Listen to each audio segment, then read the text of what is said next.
I just happen to wonder, what is my role as chief guest? Because I'm not an expert, because we have 2 congressmen and senator who knows about legislation, and then and we already have a chairperson and a moderator. My role is not needed, but then my role is perhaps to observe, and then realize that Scott Sakey and Senator Wayne and myself all are from America now, so this has almost become a panel on from America.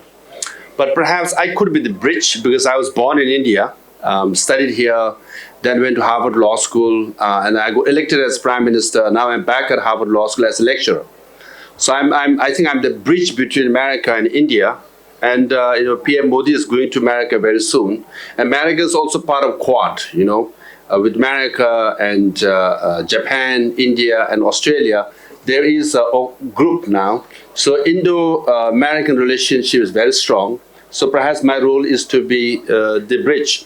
And I can also pull in Mr. Reddy, because as a Buddhist, the brightest, the brainiest scholar in Tibetan Buddhism of Nalanda tradition is Nagarjuna, who happens to be from Telangana. And Amravati is also in Telangana, where Buddha gave the teaching. Andhra, oh sorry, I don't want to get into Andhra Telangana issue. And then I didn't. I paid Shruti some money to praise me a lot, so that even if I don't have much to say, I sound good. What I'll try to do is, I'll try to, maybe from a micro legislative perspective, I'll try to go to a macro level. Generally around the world now, people say democracy is in decline. If you read the report of Freedom House Index, there are more countries becoming undemocratic. More countries are becoming dictatorial and authoritarian.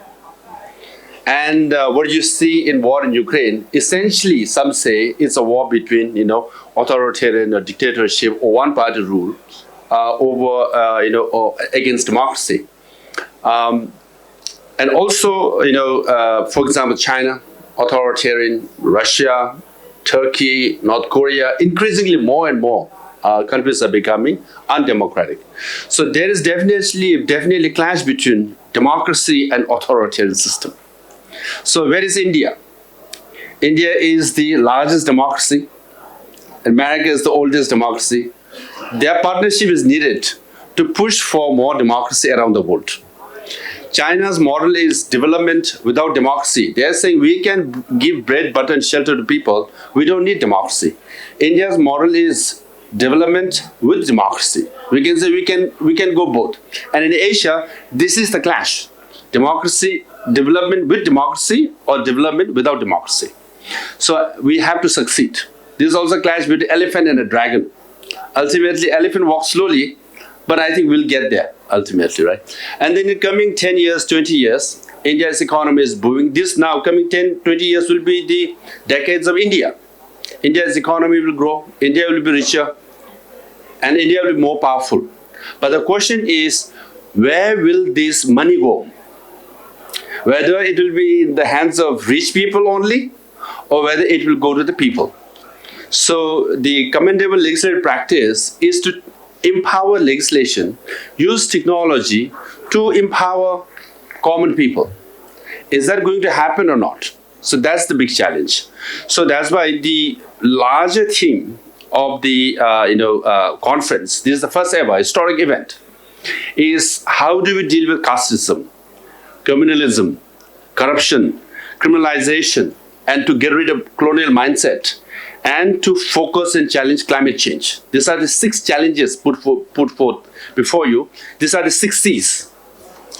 My proposal to you, perhaps we can tackle these 6 C's with 3 K's. Yeah? 1, karma.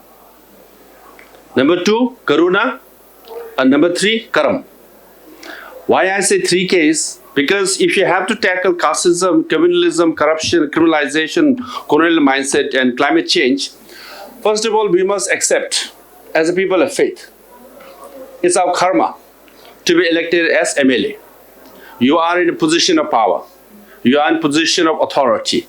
You have the platform. You have the voice. The fact that you got elected by 1 lakh to 10 lakh people, that shows you have very good karma. Otherwise, you won't be in this position.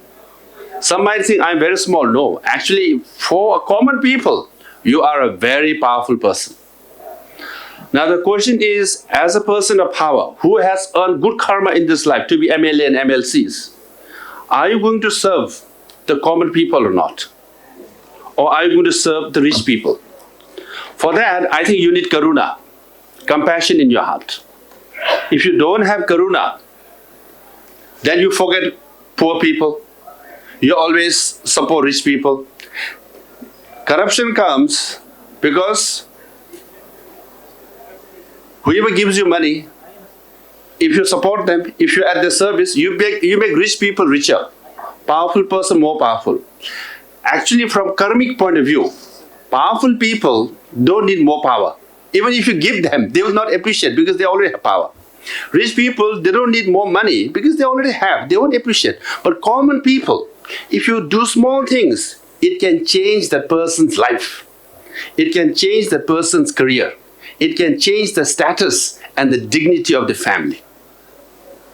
So that's why if you have karuna, you will think of the poor.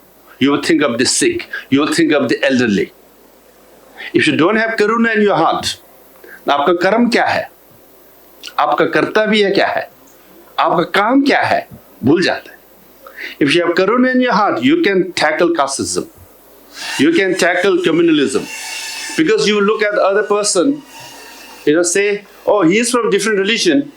But actually, if you analyze religion, all the religions are same. It's for peace, it's for compassion, it's for kindness. But when religion becomes religiosity, meaning when it goes to society, it becomes तुम्हारा ये है, हमारा ये है, हम मुस्लिम है, आप हिंदू है, Christian है. When religion goes to religiosity, becomes religiosity, the differences happen. But religiosity, when it becomes religionism, then it becomes very dangerous. You become fanatic. You are like, हमारे ही है, दूसरा गलत है. So we have to always make sure. Communism comes because religion goes to society, religiosity, then becomes religionism. But if you always remember, my religion is for love, is for peace, then stick to religion. Religiosity में जा सकते हैं, पड़ोसी वो है ये है, but don't go to religionism. Communism will end. But to do that, you need karuna. जब देखते उनको पड़ोसी है, हमारे जैसे ही है, उनका 2 आंखें, 1 नाक है, हमारे जैसी है, there are no differences. But you start seeing differences and it becomes hatred when it becomes religionism. So now we must get rid of colonial mindset. It's very simple. Scientifically proven. All the human beings have same brain. Or British ho ya Indian ho. Our colonialism mindset we must overcome because Prime Minister of Britain is an Indian guy now, Britain colonized and we can't complain about colonialism.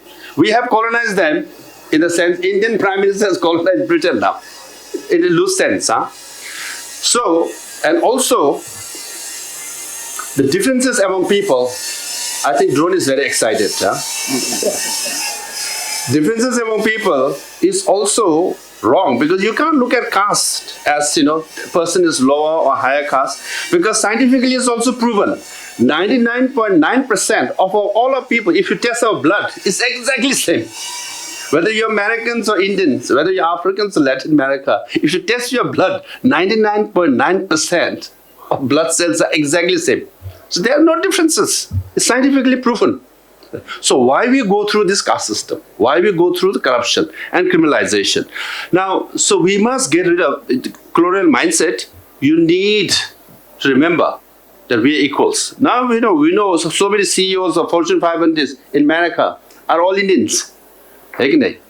So we must overcome that. And why? How do we do it? We go back to our tradition. हमारा संस्कृति. संस्कृति में क्या है? Karma है, karuna है, karam है. So 3 C's should be replaced by 3 C. 6 C's should be replaced by 3 K's.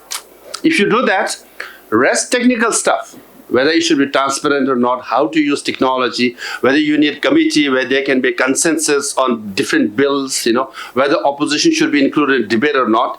If you accept karma, अगले जिंदगी में क्या होगा, or karuna, with compassion, then I think the rest will work out. So I think my job here is to make it a little bigger, and then technical expertise. I think Senator Wen and Scott Saiki are here, especially because they are the leader of NLCS, right? National Legislative NCSL. Because I think this is what we need in India, where all the MLAs and MLCs we have come for the first time. I think the former the speakers of Rajya Sabha, all of them are thinking to have it every 18 months. But you need an organization, you need a research setup, you need people, office to make this happen. This time Rahul Karad and the MIT has taken this responsibility.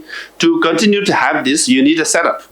So if you all agree and have senator and congressmen share with us how they function, how good it is, what is their contribution, I think it will make a tremendous impact. So with that, I'll end my note, and that will be my contribution as the chief guest. Thank you.